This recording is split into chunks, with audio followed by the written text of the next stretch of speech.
Sound இருக்கு bro. இல்ல அதுதான் சொல்றேன், சவுண்ட் இருக்கு. யாரும் சவுண்ட் இல்லைன்னு நினைச்சுக்காதீங்க. ஊமை படம்லாம் இல்ல, சவுண்ட் நல்லா, அது இன்னும் நல்லா பண்ணிருக்காங்கன்றதுதான். இப்போ நீங்க மியூசிக் போட்டு என்ன எடுத்துட்டு வர போறீங்கன்னு எனக்கு தெரியல. யதார்த்தமா எடுத்திருக்காங்க. அதான் கிராமத்துல நடக்கிறதெல்லாம் அப்படியே ஒரு கேமரா வச்சு எடுத்தா எப்படி இருக்கும் அந்த மாதிரி. ஃபுல்லாவே வந்து எங்க அப்பா மதுரை, ஸோ வந்து அந்த மதுரைக்கே போயிட்டு வந்த ஃபீல் வந்துருச்சு உள்ள போயிட்டு வெளில வரும்போது. நல்லா பின்னிட்டாரு, சூப்பரா பண்ணிருக்காரு. படம் நல்லா ரொம்ப லைவா இருக்கு. எப்படி கேமரா ஒர்க்ஸ் கூட வந்து ஒரு ஸ்டாண்டர்டா இப்ப இருக்க மாதிரி ஃபில்டர் எதுவுமே யூஸ் பண்ணல. ரொம்ப லைவா ஒரு ஊருக்கு போயிட்டு நீங்க பாத்தீங்கன்னா பொள்ளாச்சி சைடு அந்த மதுரை சைடு எல்லாம் போனீங்கன்னா எப்படி வெயில ஃபீல் பண்ணுவீங்களோ அப்படியே ஸ்கிரீன் உள்ள நீங்க நடந்து போற மாதிரி இருக்கு. படம் ரொம்ப நல்லா சூப்பரா பண்ணிருக்காங்க. இல்ல தமிழ் சினிமா, தெலுங்கு சினிமா, மலையாள சினிமா அவ்வளவுதான். குட் சினிமா இருக்கு உள்ள. நீங்க வந்தீங்கன்னா ஒரு நல்ல சினிமாவை என்ஜாய் பண்ணலாம். இப்படி ஒரு எக்ஸ்பீரியன்ஸ் இத்தனை நாள்ல நீங்க பாத்துருக்க மாட்டீங்க. அது நல்லா இருக்கு, புதுசா இருக்கு. பிளஸ் எதை காட்டணுமோ அதை நான் காட்டுறேன், எதை எப்படி கன்வே பண்ணணுமோ அதை பண்றேன். எடுக்கிறது எடுக்காது உங்க இஷ்டம் அப்படின்னு ஆடியன்ஸ் கையில லாஸ்ட்ல கொடுத்து முடிச்சாங்க. ஸோ ரொம்ப ஒரு மாதிரி இப்படி ஒரு லைஃப் ஸ்டைல் இருக்கா அப்படின்றது இந்த படத்தை பாக்குறப்போ உங்களுக்கு வந்து ரொம்ப அமைதியா அவங்க எப்படிப்பட்ட பொண்ணுன்னு ஃபுல்லா படம் ஃபுல்லாவே தெரிவிச்சுட்டாங்க. எந்த ஒரு டயலாக்ஸுமே பேசல, பட் அவங்க யாரு அப்படின்ட்டு அப்படியே சைலண்டா இருக்குதுலே தெரியும். அனபென், சூரிய அனபென் வந்து யாருமே அங்க ஒரு சூரிய அனபென் மட்டும் இல்லை, எல்லாருமே நடிச்சிருக்காங்க.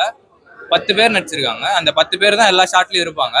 யாருமே நடிக்கல, அதுதான். எல்லாருமே அதுல நிஜமானவங்க தான் நிறைய பேர் இருக்காங்க. ஸோ எல்லாருமே ஒரு லைஃபை வாழ்ந்துருக்காங்க. அங்கிருந்து இது லிட்ரலி லிவ்ட் லைஃப்.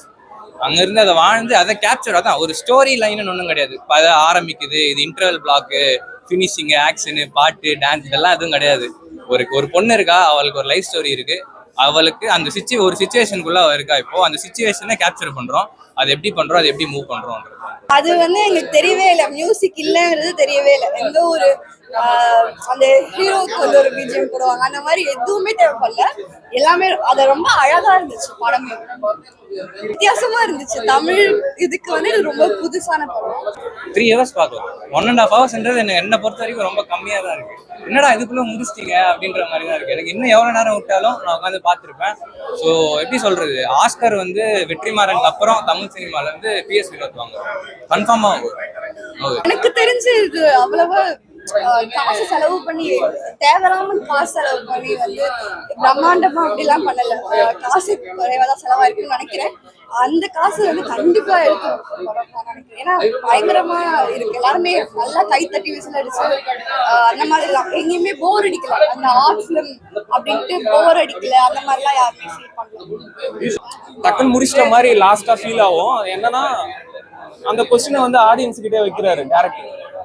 ஒரு பெண் ஆணாதிக்கம் இதை வந்து நீங்க எப்படி இது பண்றீங்க அப்படின்றத சூரிய வந்து கடைசியா உணர்ந்துட்ட மாதிரி ஃபீல் பண்ணி படத்தை முடிக்கிறாங்க. நல்லா இருக்கு, ரொம்ப நல்லா இருக்கு, நல்லா பண்ணிருக்கு. எல்லா கேரக்டருக்கும் ஒரு கதை இருக்கு. அவங்க வந்து அதை டைரக்டா சொல்லாம அவங்க யாருன்னு அவங்க பேசிக்கிறதுல வச்சு நமக்கு தெரியும். வந்து பல இயக்குநர்கள் வந்து மிகச்சிறப்பான படம் அப்படின்னு சொல்லி மிகப்பெரிய விமர்சனம் கொடுத்ததுனால ரொம்ப ரொம்ப ரொம்ப எதிர்பார்ப்போட படத்துக்கு வந்தேன். ஆனா பொதுவாக சொல்லுவாங்க, பெரிய எதிர்பார்ப்புக்கு அப்புறம் படத்துக்கு வந்தா இந்த படம் அவ்வளவு பிடிக்காதுன்னு சொல்லுவாங்க. ஆனா அந்த எதிர்பார்ப்பையும் மீறி இந்த படம் மிகப்பெரிய தாக்கத்தை ஏற்படுத்தியிருக்கு. இந்த படம் வந்து குறிப்பா வந்து காதலுக்கு வந்து இன்னும் கிராமங்கள் இவ்வளவு எதிராக இருக்கு.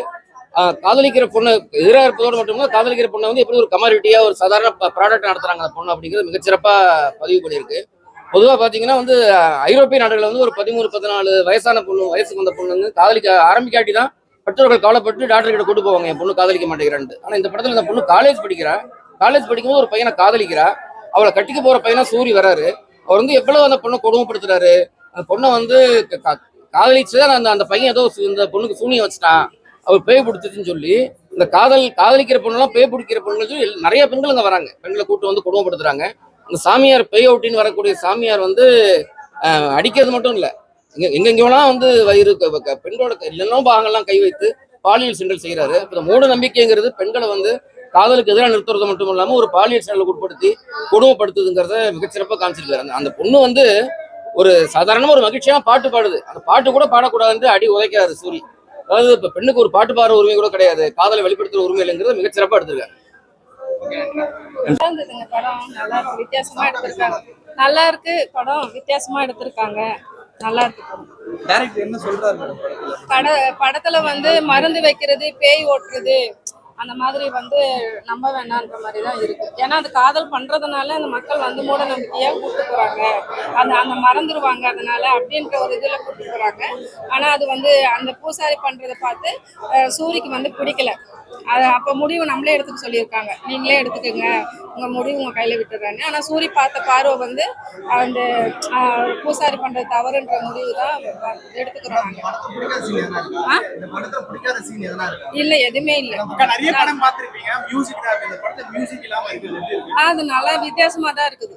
அது ஏன்னா நம்ம அந்த கிராமத்துக்குள்ள சூழல் அதுக்குள்ளேயே நம்ம போறோம். அந்த கோழி கத்துறது, அந்த வண்டி சத்தம், அதெல்லாம் இயற்கையா இயல்பா வித்தியாசமா இருக்கு. சூரி சொன்னாரு இந்த படத்துக்கு வந்து நீங்க கொஞ்ச நேரம் படம் பாத்தீங்கன்னா நீங்களும் படத்துக்குள்ளே டிராவல் அப்படிதான் பண்றோம். ஆமா, அப்படிதான் டிராவல் ஆகும். ஆனா இதுல ஒன்றும் அழுக சோகம் அந்த மாதிரி எதுவும் பெருசா எதுவும் இல்லை. ஒரு செய்தி எடுத்துட்டு நல்லா கொண்டு போறாங்க, நல்லா இருக்கு, வித்தியாசமா இருக்கு. டிராவல்லே கதை போது பிடிச்சிருக்காங்க. பிடிச்சிருக்கு.